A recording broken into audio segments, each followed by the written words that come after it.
Americans. They also have a lot to do with these implements that I have on this table here, which are stone tools, some flint, and other things made by Native Americans right here. And you'll be allowed to touch these. There's nothing wrong with that. I'll pass some around. You can feel them. We're going to talk about the Ohio tribes, where they were in Ohio. I think it's kind of interesting to know, and about what years they were here.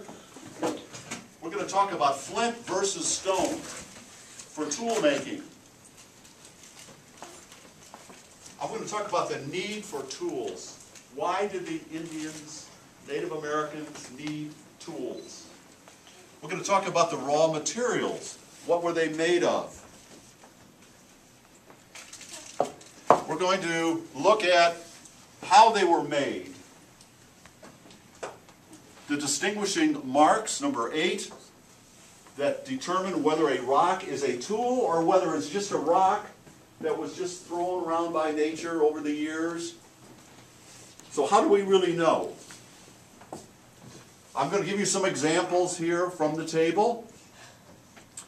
We're going to look at whether there are faces that were actually carved into some of these rocks. And then I'm going to tell you where you can get some more information on the internet. And then questions at the end. You have some questions for me. I'd be glad to answer your questions. Let's go back up then. My introduction. My name is Mark Myers.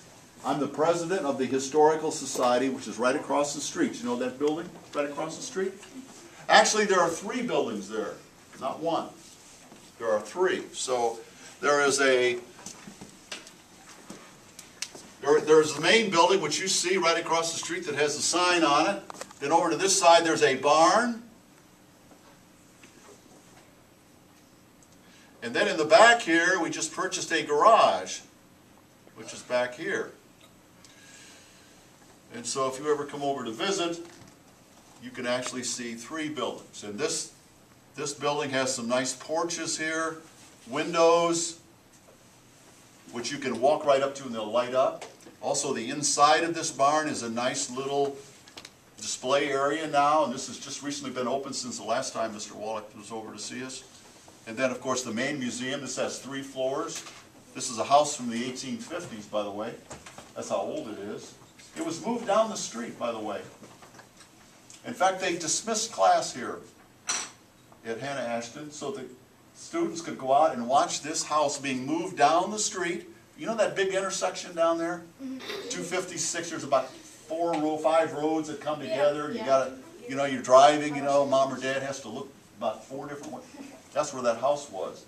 They moved it up. So wouldn't that be neat to be dismissed from class and you get to go out to the street? It was a nice day in the fall and watch this house being brought up on a truck and parked right over there, and then we built a basement and built a foundation, and that's how it got there. So, yes. What is it called? It's called the Reynoldsburg Truro Historical Society Museum. That's what it's called.